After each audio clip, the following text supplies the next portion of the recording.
The topic of our Bible study today is how not to fear in a fearful situation. Naangkop, napapanahon. Ang panahon natin ngayon, lingid sa kalaman ng iba. Meron tayong mga pamilya na nasa isang fearful situation. Mga families na devastated sa kanilang karanasan. Pero sa biyaya ng Panginoon, naalala nila na numbalik ang mga tinuturo ng Panginoon sa atin. At sila ay nagkaroon ng strength na maharap nila ang kanilang sitwasyon. Sa mahuling araw, marami tayong dadanasin. Kung inyo pong napapansin, pandemic means global situation.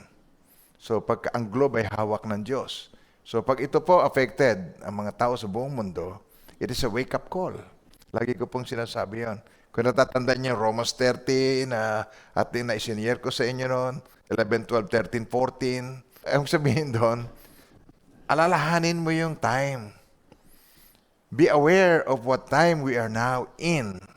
Maalala mo yon. So how not to fear in a fearful situation? Ang last days ay fearful situation. Kung titingnan natin naturally. Pero alam niyo naman, sabi ng Panginoong Jesucristo, di ba? Sabi niya sa kanyang word sa Luke, pag nangyari na ang lahat ng ito, sabi niya, pag naganap na ang lahat ng ito, look up. Tumingala ka. Kasi mag-pray ka, mag-rejoice ka. Because yung redemption ninyo, yung inyong katubusan, ay nalalapit na.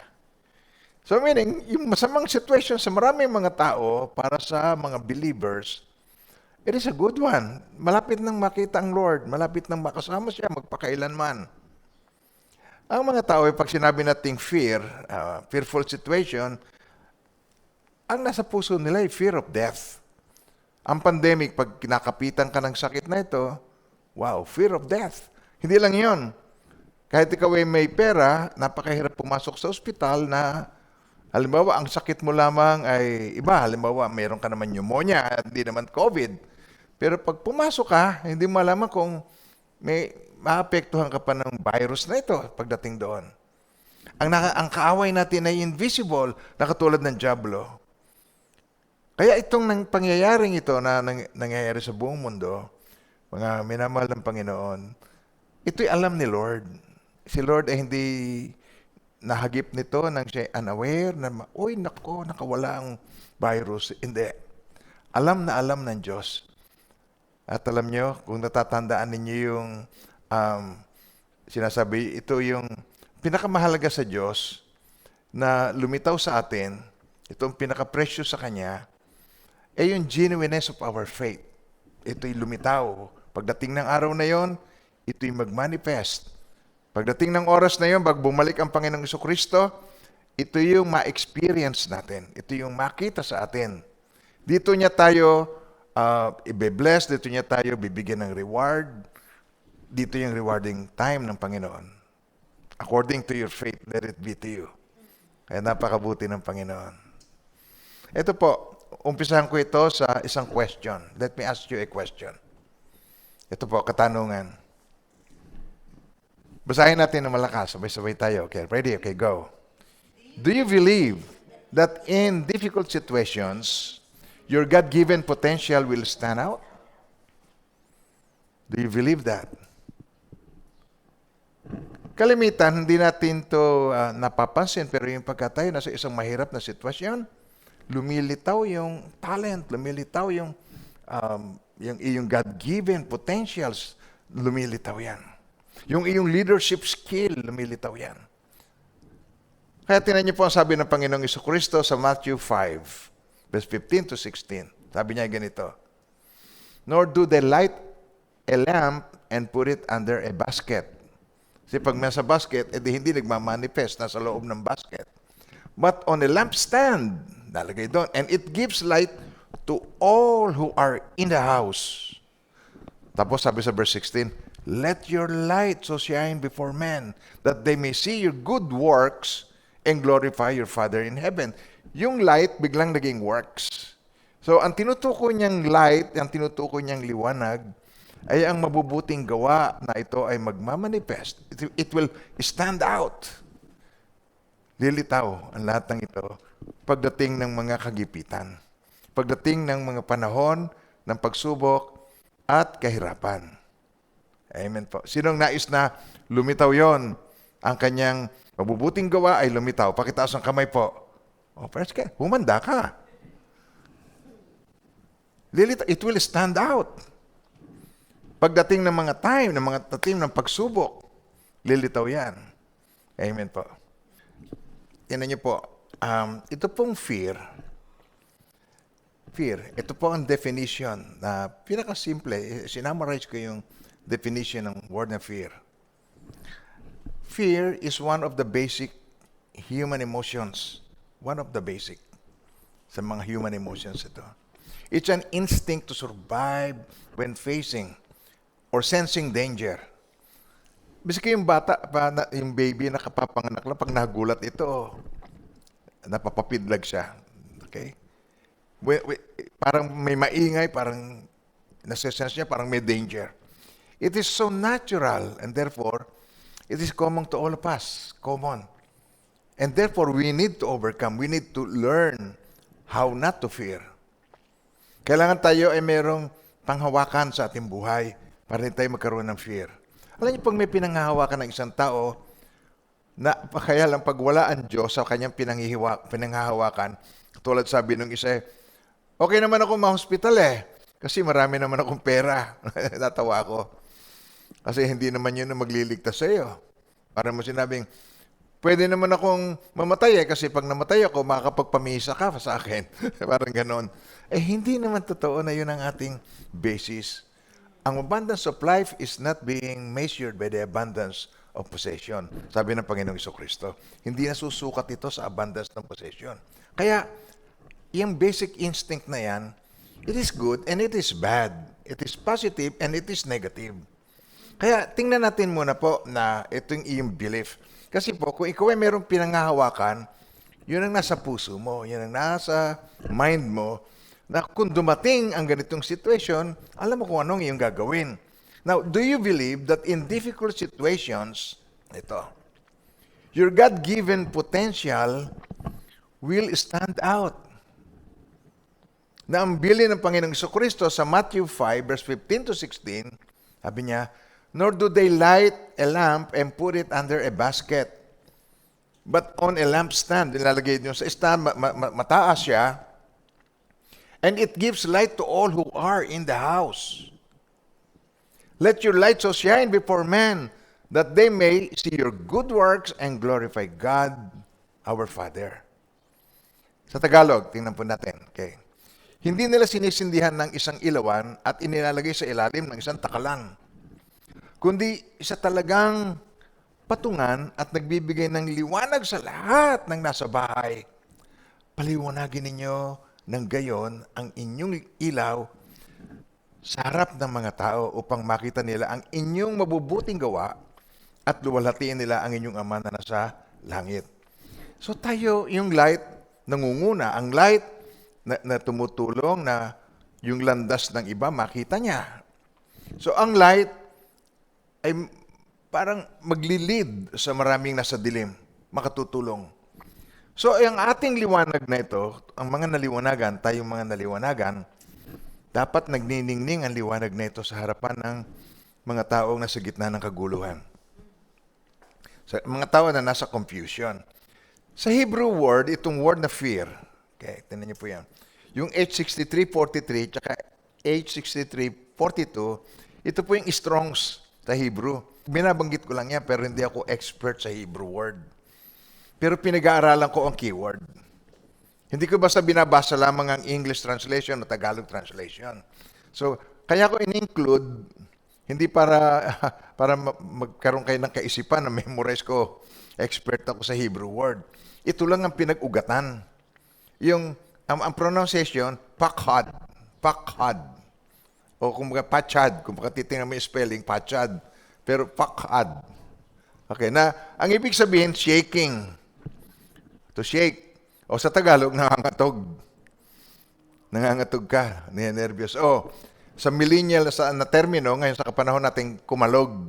Ibig sabihin, pag sinabi mo, kumalog siya. Ibig sabihin ng kumalog, ninervyos, kinabahan sa ating kasabihan ngayon. Amen po. Nakaranas ka na nun. Kalahat po ba kayo naka-experience na nun? Na kayo kumalog, na kayo ninervyos, na kayo nangatog. Okay. Nangyayari sa lahat. Now, ayaw ng Diyos na maging ganon. Gusto niya, sa gitna ng mga nakakapangalog, shaky na situation, okay, ikaw mangingibabaw na makikita sa iyo tiwala, makikita sa iyo panatag, may lakas ang loob na maharap ang kinakaharap na sitwasyon. Ito isang facts din ninyo.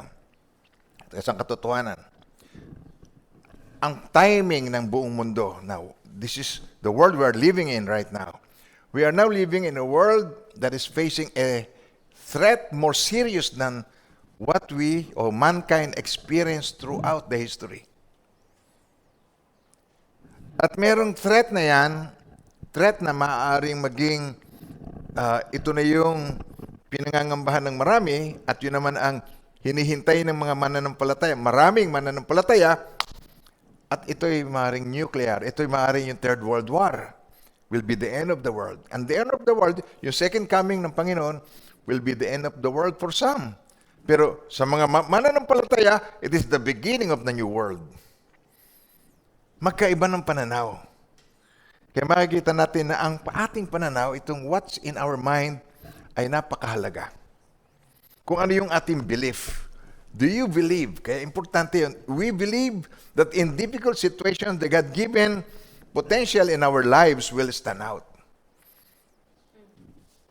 Are you guys ready? Ready na po ba kayo doon?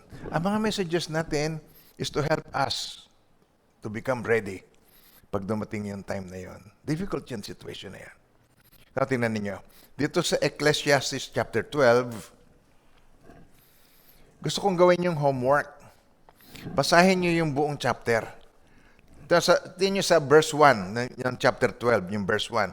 Verse 1 lang tayo, tapos titingnan natin yung verse 6 at saka 7. Kaya ito na. Remember now your Creator in the days of your youth, before the difficult days come, and the years draw near when you say, wala na akong gana dyan. I have no pleasure in them. Wala na akong gana dyan. Parang wala na akong pakialam dyan. I have no pleasure. Wala na akong pakialam sa kayamanan. Hindi na yan ang mahalaga sa akin. Nakukuha niyo yan? Dumadating na yung time na yon. Okay, Tagalogin natin itong part na ito. Tingnan niyo. Alalahanin mo rin naman, alam niyo, remembering is so important. Katulad nung last time, tinignan natin yung remembering God as a good God. Pag dumadating ng time na inaalala natin ng Diyos, ang maalala natin, kabutihan ng Diyos at pag-ibig ng Diyos sa atin. Now, alalahanin mo rin naman ang lumikha sa iyo, yung Creator. Well, He knows what to do. At sa mga araw ng iyong kabataan, bago dumating ang masasamang araw at ang mga taon ay lumapit na iyong sasabihin sa mga taon, wala akong kasiyahan sa mga iyon. Nagbago na ang iyong pinahalagahan. Nagbago na ang mahalaga sa iyo. So, alalahanin mo ang iyong Creator. Alam niyo, pag ang isang tao ay naghihingalo na, yung pinahalagahan, hindi sabihin niyan, kudid mo nga ang diploma ko. Wala pa akong nakitang ganon. Marami na akong nakitang namatay. Pinag-pray. Nandun siya yung kausap ko pa, mamaya, hindi ko na siya makakausap. Marami. Sa aking karanasan bilang pastor po, napakadami. Including my mother, my own mother. Kasama siya doon. Hindi niya sinasabi yun. Actually, ipinaalis niya sa akin. Alisin mo nga ang hikaw ko. Tapos sabi niya, yung sing-sing ko, tanggalin mo. Pagtanggal ko ng sing-sing niya, yun na, that's it. Kaya nakikita ko rito na yung dumadating sa time mo, wala na akong kasiyahan sa mga yon. Pero bago dumating yon, bago dumating yung ikaw ay malalagutan na ng hininga, bago dumating yung iyong wakas, alalahanin mo, ang dakilang lumikha sa iyo bago pa mangyari yon. Kaya sundan natin, sa verse 6 and 7. Okay.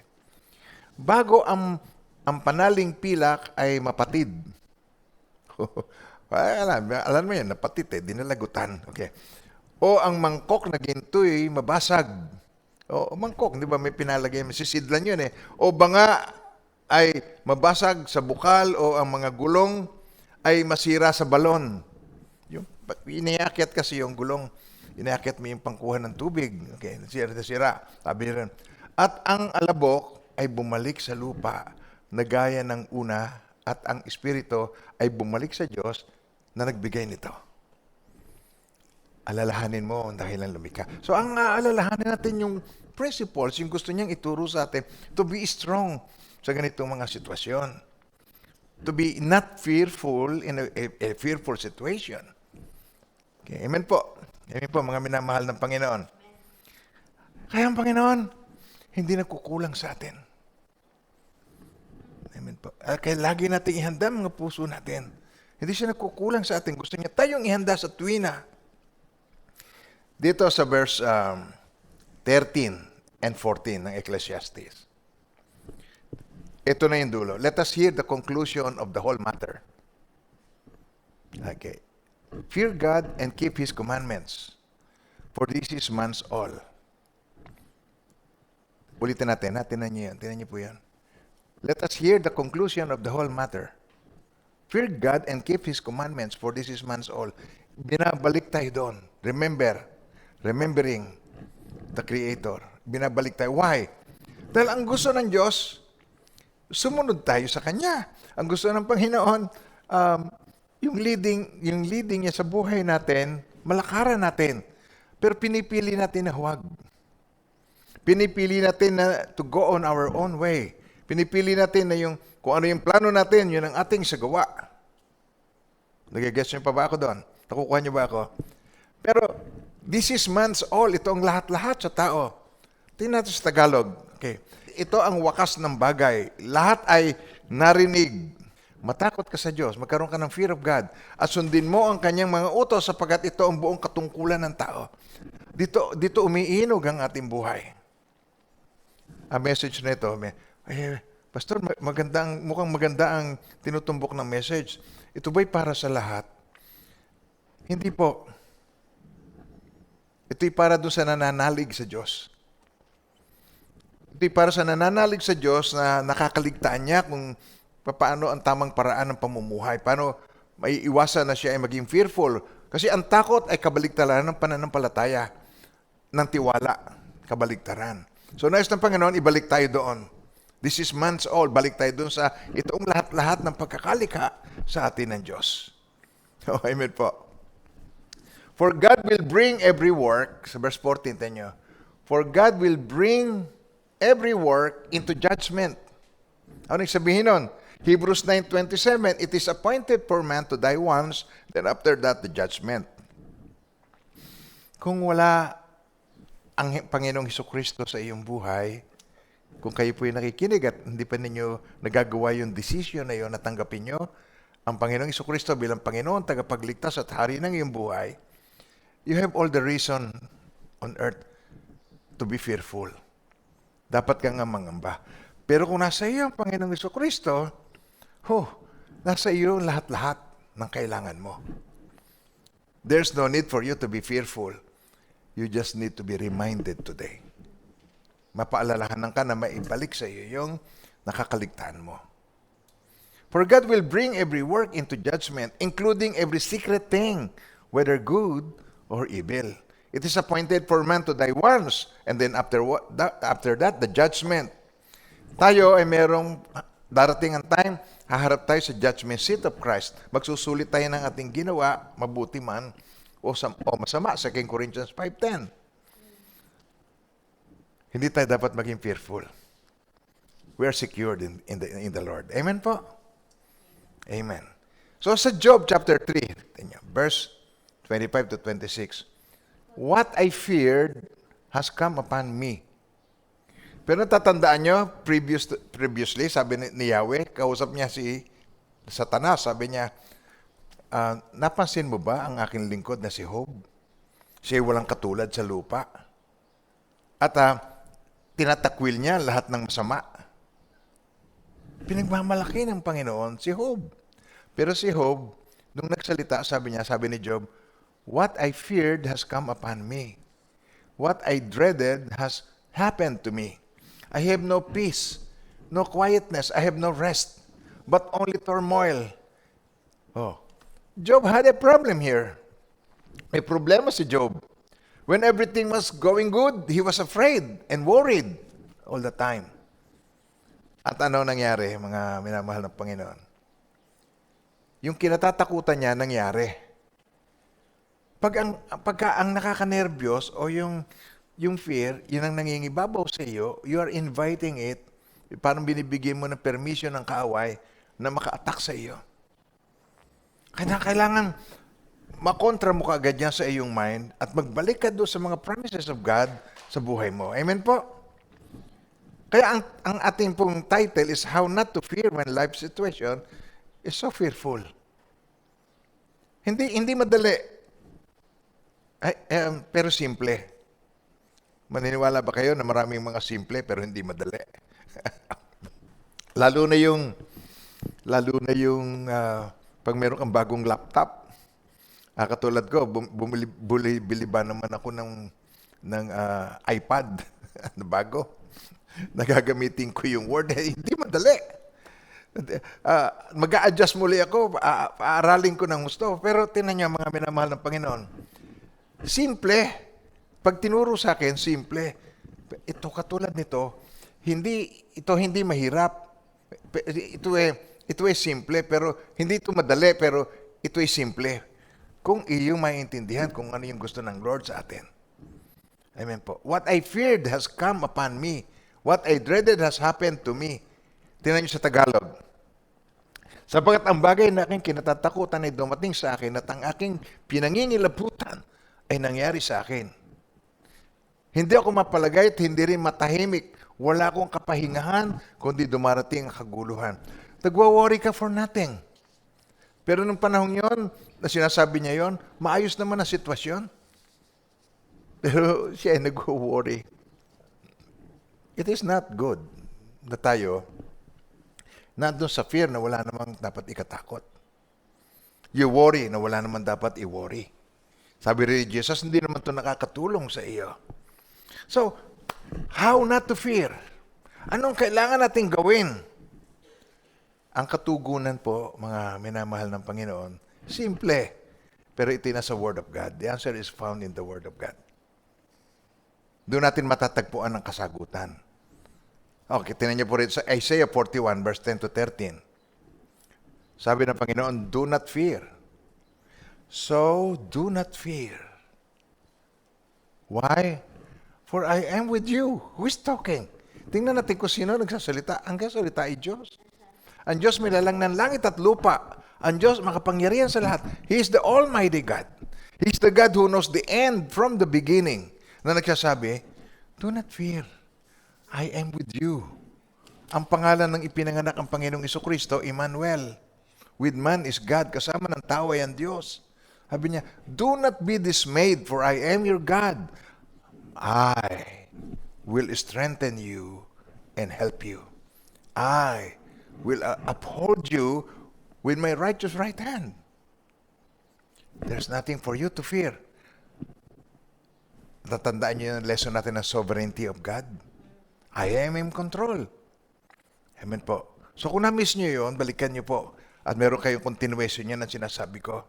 Now, we were going to talk about two types of fear in our lives. Dalawang klase ng fear. Yung isa ay good. Okay, positive. Positive ito. Positive kind of fear. Okay, yung positive is fear of God. Ang pangalawang klase ng fear, negative, well, it is not from God. For God hath not given us a spirit of fear, but of power and of love and of sound mind. O sa Tagalog po, sapagkat hindi tayo binigyan ng Diyos ng espiritu ng kaduwagan o katakutan, kundi ng espiritu ng kapangyarihan, ng pag-ibig at ng pagpipigil sa sarili. Yan ay binigay niya sa atin. Hindi tayo dapat naliligalig o nagugulo. It was not naturally o hindi yan originally na intended ng Diyos na meron tayong ganong klase ng emotion.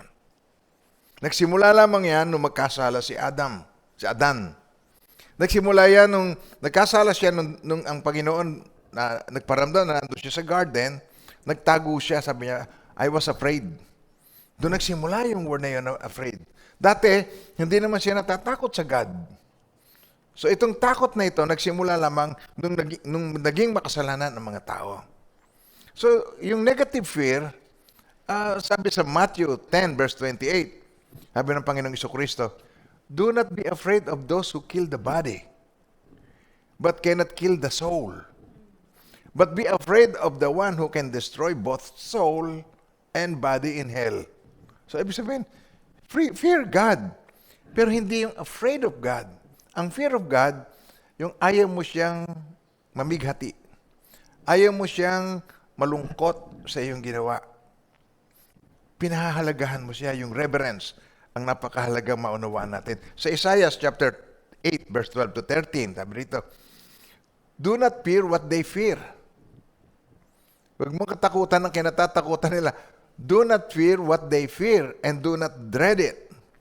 The Lord Almighty is the one you are to regard as holy. He is the one you have to fear. He is the one you are to dread. Tagalog, tindan niyo po, Tagalogin natin. Huwag kayong makipagsabuatan o makiisa. Do not be conformed to this world, in short. Huwag kayong umayon sa takbo ng sanlibutan. Yung mga kinatatakutan ng makasanlibutan, hindi dapat parehong ating katakutan. Huwag kayong makipagsabuatan sa bayang ito. Huwag kayong matakot sa kanilang kinatatakutan. Ang makapangyarihang si Yahweh ang dapat ninyong igalang, siya ang inyong katakutan. Oh, amen po ba tayo doon? Amen. So this is something that we should get rid of. Ito yung aalisin natin, itong negative fear na na-experience ng maraming mga tao, lalo na sa ating kapanahunan. Dapat ang ating liwanag nagniningning at nangingibabaw. Gets niyo ako? Susundan niyo pa ba ako? If you're emotionally hurt, tinan niyo yan. Ang nangyayari sa atin, pagka ikaw ay fearful, pagka ikaw ay nakikiisa sa mga kinatatakutan nila, ang fear nito, nakaka-apekto sa atin physically, sa ating emotion. See, if you're emotionally affected, hurt, and then you're physically hurt too. Magkakaroon ka ng heart problem. Magkakaroon ka ng hypertension, tataas ang iyong blood pressure. Magkakaroon ka ng ulcer sa sobrang pag-iisip. Makaka-experience ka ng insomnia, yung hindi ka makatulog sa gabi. Pero katulad ng aking in-explain sa inyo, sabi sa salita ng Diyos, ang Diyos ay hindi natutulog. So kung hindi siya natutulog, pwede kang makatulog kasi babantayan ka niya maging sa iyong pagtulog. Kaya makakatulog ka, magkakaroon ka ng kapahingahan. Pero itong negative na fear, wow, natatakot ka for no reason. Ang kinatatakutan mo, yung ikaw ay mamatay. Ang kinatatakutan, fear of death. Pero ang death ang simula ng eternity. Kung hindi ka mamamatay sa physical, hindi mo mararanasan ng eternal. Kailangan nating maintindihan. Doon magsisiw. Kailangan tayo para yung sisiw. Na pagka tayo ay nakawala sa shell, naka-breakthrough, ito yung ating katawang lupa na ito ang napakaraming mga desires, lust of the flesh, lust of the eyes, pride of life. Itong ating problem, tatlo tayong kaaway, pero ang pinakamahirap na kaaway ang ating sarili. Meron tayong mga nakasanayan na we need to take care of. Now, pag tumining naman natin yung positive side, and ito yung positive kind of fear sa ating buhay, yung fear of God. Sabi dito sa Proverbs 1 verse 7, tinan nyo, the fear of the Lord is the beginning of wisdom, knowledge. But fools despise wisdom and instruction. Pag tinuruan mo ang mga hangal, magagalit sa iyo. Pag tinuruan mo ang mga hangal, defensive. Lilitaw ang kanyang ma-offend. At they will hate you for correction. They will say, hahanap na lang ako ng ibang church na hindi chismosa ang mga tao. The fear of the Lord, yung banal na pagkatakot sa Diyos, is the beginning of knowledge. Amen po, mga minamahal na Panginoon. Sa Tagalog, tinan nyo. Ang takot sa Panginoon ang pasimula ng kaalaman, ang karunungan at turo ay hinahamak ng hangal. Nakikita natin dito ang kaibahan, ang kabaligtaran. Amen po, mga minamahal na Panginoon. Sa Proverbs 19:23, okay, tinan nyo po, basahin natin. Gusto ko pong kayo naman ang bumasa. Okay, ready? Okay, go.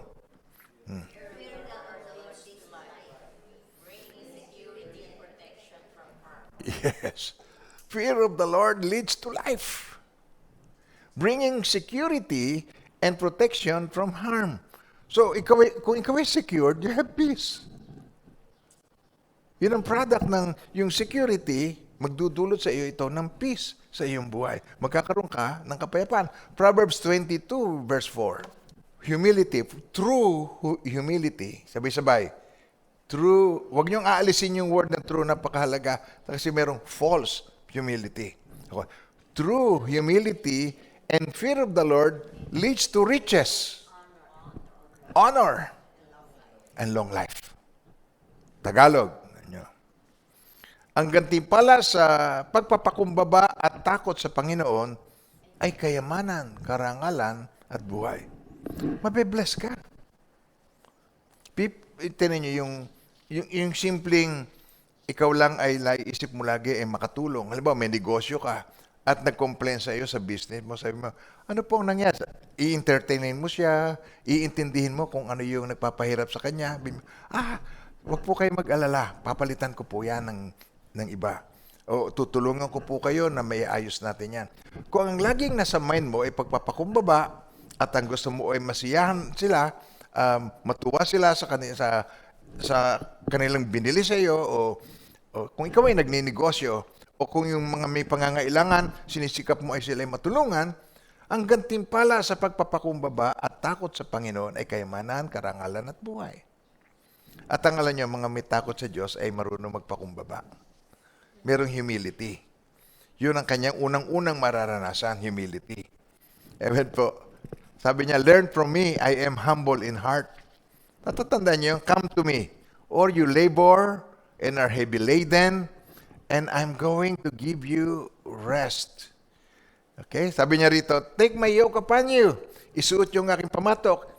Take my yoke upon you and learn from me, for I am gentle and lowly in heart. Yun ang matututunan natin sa Kanya. And you will find, pag natutunan mo yung gentleness and lowly in heart, you will find rest for your souls. Yun ang matututunan natin kay Lord. Hindi siya nagbabago. Kahit ito sinabi niya nung 1,000 taon bago tayo panganak, nung panahon ng mga disciples. Kahit ito sinabi pa niya nung panahon ni Isaias, ang Diyos ay hindi nagbabago. Sabihin niyo nga sa iyong katabi, si Lord hindi nagbabago. Ang mundo nagbabago, ang mga pamamaraan ng mundo, yung mga millennial nagbabago, ang technology nagbabago. Amen ba tayo doon?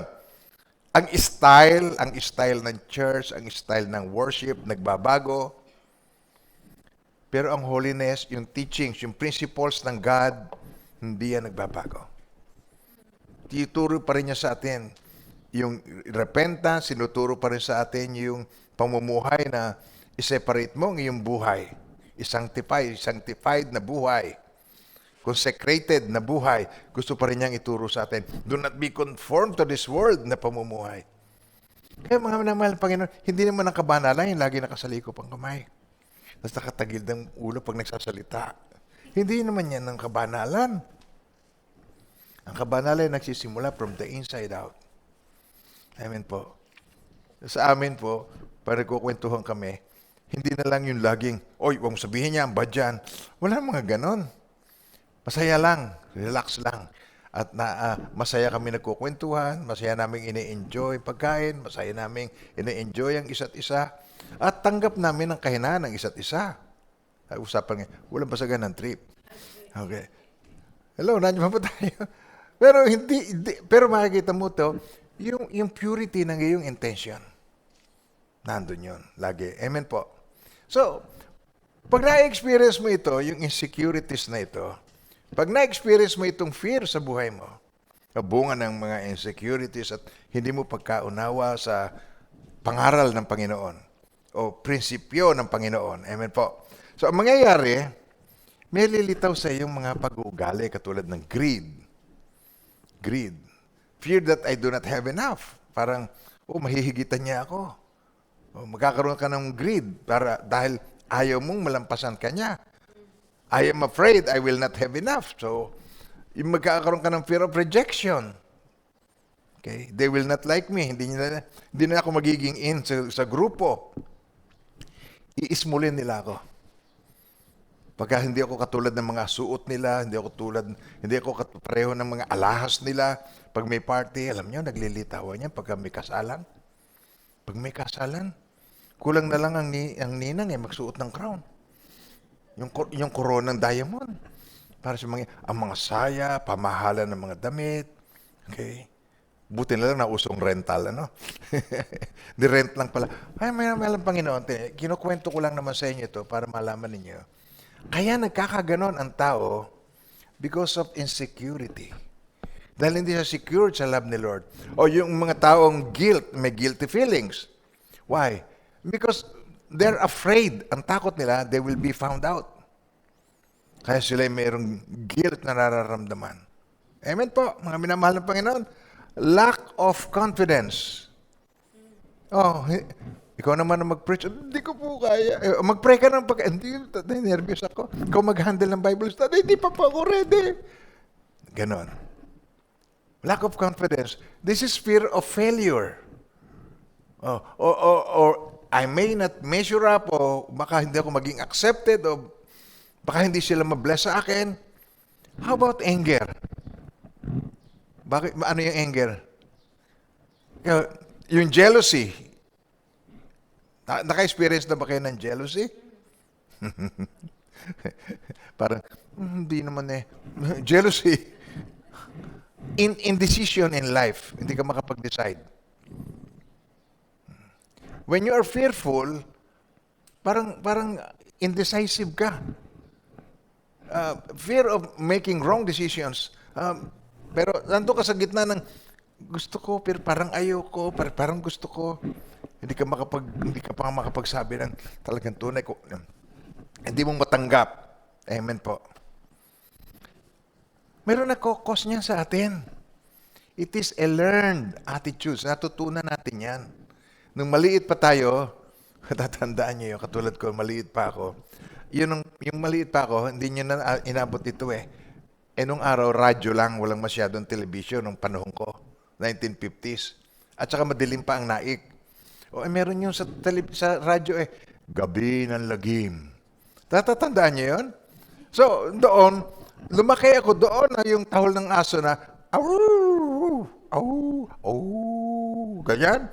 At pag narinig ko yun, nanggaling ako doon sa kabilang, ng Rizal Street, madilim yung tatahayag ng kapauwi. Maririnig ko kasi ang mga bahay doon naka-tune in. Pagkatapos ang susunod nun, Turisang Pugot. Ang susunod na sa radyo. Kabisado ko pa hanggang ngayon Kaya, yun ang gusto ko, yung Turisang Pugot. Pero pagdating yung Gabi ng Lagim, nakakatakot yun. We learn it. Natakot ako sa mga multo, natakot ako sa mga vampira. Natakot ako doon sa Gabi ng Lagim. So it is a learned attitude na nahagap natin. Yung imagination na yun. Yung sa dilim, may pumapagaspas na ganyan, no? Mukhang may aswang. Asan yung baril ko? Parang pero yung pala, dahon ng nyog.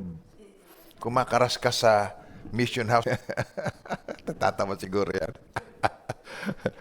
Sin causes fear.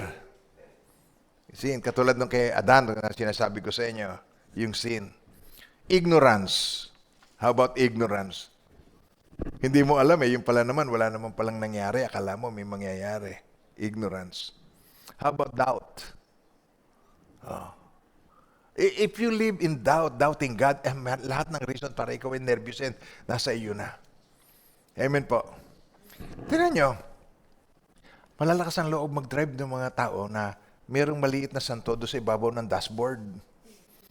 Bago umalis siya, lalagay pa dyan. Naming na-aksidente na may mga dashboard kasi hindi nakita yung kasalubong sa laki nung nakalagay doon. Kaya malakas ang loob ng iba dahil mali ang focus niya kung ano yung magpapatibay ng kanyang yung lakas ng loob niya, mali. Mali ang pinanghahawakan niya. Poor self-image. Ang isa. They don't like me. Kaya, tinan nyo, pagka ikaw ay merong insecurities na ganun, akala ko napakasuplada talaga itong babaeng ito. Pero minsan, nabigla siya, napahalakhak. Nalaman ko, bungi pala. Kaya pala siya paghalakak niya, naku, kaya pala siya ganun. Lagi na lang, natatawa na lahat, pinipigil ang sarili. Yung pala, ay may cover up siyang ginagawa sa sarili niya. Takot siya na siya ay ma-reject dahil siya ay bungi. Meron siyang inhibition. Amin na mahal ng Panginoon. Yung wrong view of God, magkokosaya talaga sa iyo ito ng fear. Akala mo, ang Diyos inaabangan ka na magkamali at ikaw ay paparusahan. Kaya ako nagkasakit, hindi ako nakasimba ng linggo. Hindi ganoon ang Diyos. Kaya ako naghirap, hindi ako nakapag-tights. Hindi ganoon ang Diyos. Kaya marang yung wrong point of view, meron yung view ng God, yung kanyang pagkakilala sa Diyos, hindi yun ang tama. And it make you paralyzed, it make you indecisive. Mangyayari sa iyo, magkakaroon ka ng panic sa buhay mo at hindi lilitaw yung talagang tunay na gusto ng Diyos na marating mo. You cannot arrive. Hanggang ngayon, parang bata ka pa rin. Hanggang ngayon, parang bagong mananampalataya ka pa rin. Dahil, you are fearful. Dahil ang pinangahawakan mo, maling bagay. So, anong talagang solusyon? Anong titingnan natin? How to deal with your fear? Ito po. Una, acknowledge the presence of fear in your life. Dapat malaman mo na mayroon kang fear. Kasi yung mga mayroong fear, alam niyo po ba yung paboritong sabon ng mga tao? Denial. I-dial mo yung iyong katawan sa paliligo. Alam niyo yung denial, pinagtatakpan mo. Kaya pag hindi mo na-acknowledge, yung kung ano talaga ang dala-dala mo sa katawan mo, hindi mo na-acknowledge. Mari ang nire-represent mo. Amen po. Denial. Ang daming namamatay sa denial. Meron ng hypertension, ayaw pang intindihin. Nabibigla. Kaya kailangan po i-acknowledge natin. Pangalawa, tinan nyo, identify. I-identify mo. I-identify mo what's causing it. Bakit ako ay nagkakaganito, ma-identify mo. Ano nagkoko sa akin na maging fearful ako? Amen po. Kasi kalimitan ng iyong kinatakutan, di naman nangyari. Almost, siguro 90%. Hanggang ngayon, wala pa siya. Dati nandito yung batang yun nang maaga Okay. No minsan, sabi ko, ita-chismis ko sa inyo si Janice, Si Janice. Nung yan ay high school, yan, pagkadating ng mga 5:30, ganyan, nasa bahay na si Janice. Siyempre, anak ko yun mahal na mahal ko yun. Talagang, ang time ng pagdating nila sa bahay, pati si Shane, alam na alam ko kung anong oras. Pag hindi sila dumating sa ganong oras, iniisip ko saan sila nagpunta. Pag wala silang sinabi sa akin na hindi naman normally nilang ginagawa, mag-aalala ako. Kaya, kung hindi pa siya dumating, 1 hour nang late, nag-decide ako, hanapin ko. So, eto na, bumaba ako, dala-dala ko yung sasakyan ng Bellamart, hiniram ko. Punta ako dun sa school. Nakita ko ni Sancho, pababa. Di sabi niya, Pastor, saan ka pupunta? Hanapin ko lang si Janice, hindi pa dadating sasamahan ko kayo. Una-una, pumunta kami doon sa kakilala ni Janice sa Palangge. Kasi si Janice nag-aaral noon sa Halang National High School. So, tinanong namin doon, nagkataon yung natanong namin, si Sancho kasi, alam niya lahat ng taga-Itaas. Kahit sa kasulok-sulukan ng Itaas, alam niya kasi sa lahat ng pulaw, nandun yun. Gitarista yan. Kaya kilalang-kilala si Sancho sa lahat ng lugar, sa lahat ng mga kainuman niya, kahit sa Mindoro nga, kilala Kaya hindi ako nangangamba Ngayon, nung natanong namin, kilala ni Sancho yung kilala niya. Tinuro sa amin, sabi niya, nakita namin, pumunta doon sa may bahay ni ganito. Hindi ko alam yung sinasabi niyon. Pero alam ni Sancho kung saan yun. Kasi papasukan kang rough road. Alam niya, alam ko, pastor yun. Halika, diretso tayo doon. Pagdating ko sa lugar na yon, ako, eto na, nakita ko. Nandun ang grupo ng kanyang mga kaeskwela. May boyfriend. Takbo. Kaya doon sa nakita ko yun, sabi ko, nakikita ninyo yung kumisan, fearful ako, wala namang malang masamang nangyari. Actually, akala ko masama, yung pala masayang-masaya pala naman siya. Kung nalaman ko lang ngayon, di hinayaan ko na sana. Okay, sasabihin ni Janine, bobola kayo ni Daddy. Kaya kung minsan yung mga worries mo, bakit hindi siya dumarating, baka may nangyaring masama sa kanya, ano kaya, yung pala, binili ka niya ng regalo kasi birthday mo. Marami sa mga fear natin, hindi naman yan talaga ang nangyayari. Amen po, mga minamahal ng Panginoon. So what we need to do is to pray. Prayer. Sa Psalms 34, verse 4, sabi rito, ganito, I sought the Lord, and He answered me. He delivered me from all my fears. Sa Tagalog, tinan ninyo, hinanap ko ang Panginoon at ako'y kanyang sinagot. Isa pa. Hinanap ko ang Panginoon at ako'y kanyang sinagot. At iniligtas niya ako sa lahat ng aking mga pangamba, takot. Iniligtas niya ako. So, tugunin ka ng Panginoon, bibigyan ka niya ng kapayapaan. Amen po. Kaya kailangan mo, kumisan, kailangan mo ang prayer partner. So, sa James 5, verse 16, sabi rito, pray for each other that you may be healed. Hindi sinabing that your prayer might be answered. Mahihil ka sa iyong takot. Pray for each other that you may be healed. The prayer of a righteous person is powerful and is effective. So kung meron kang prayer partner, mas lalo na kung yung mag-asawa. Katulad yung mga mag-aasawa na sila magka-partner sa ministry, sila magkasundo sa kanilang ginagawa. Hindi na ako magbibigay ng example sa inyo. Pero napakahalaga na magkasundo yung mag-asawa. Now, pagka magka-partner kayo niyan, you will be healed. Yung mga weaknesses mo na ito, yung fear mo na ito na wala namang basis, unfounded na fear, will be healed. And the prayer of a righteous person is powerful enough and is effective. Magwo-work ito sa iyo. Amen po. Pang-apat na dapat mong gawin, okay, ang tiwala mo ay sa Panginoon. Trust God. Have faith in God. Tatatandaan nyo, 3 things to do pagka ikaw ay nasa isang sitwasyon. Anong kakailangan gawin mo? Sabi mo, 3 things that you will do. Trust, trust, trust. Trust God. Amen po. Si Jairus. Ito si Jairus, may isang unika iha kaysa isang anak. So kahit na siya ay siya ang in charge doon sa synagogue, taong simbahan. So si Jesus, tandaan ninyo, si Jesus, may tinuturong kakaiba. Para sa kapanahon na nila, parang si Jesus, kulto. Yung mga sinasabing kulto na, alam mo kulto, wala naman talagang actual na definition yan eh. Pero ang ibig sabihin niyan, kaiba kaysa atin. Parang gano'n. Para sa kanila, si Jesus ang kulto. Para kay Jesus sila kulto. Amen po tayo doon. Kami na mahal ng Panginoon. Now, sabi rito, ang tinuturo sa atin, have faith in God. Sabi rito, Jesus told him, sabi niya kay Jairus. Si Jairus kasi, nakarinig siya ng mga raming sinasabi, patay na ang bata, wag mo nang abalahin ang guro. Sabi ni Jesus, huwag mo silang intindihin. Don't be afraid. Just believe. Manalig ka lang. Sabi sa Tagalog, ngunit hindi pinansin ni Jesus ang sinabi. At sinabi niya sa pinuno ng sinagoga, sabi niya, huwag kang matakot. Manampalataya ka lamang. Sabay-sabay, huwag kang matakot. Manampalataya ka lamang. Amen po. Napakabuti ng Lord. So, paano ang gagawin mo? Kung kulang pa ang iyong pananampalataya, hingin mo sa Diyos, Panginoon, increase my faith. Tulungan niyo po ako. I-renounce mo yung iyong mga doubts. And change your focus.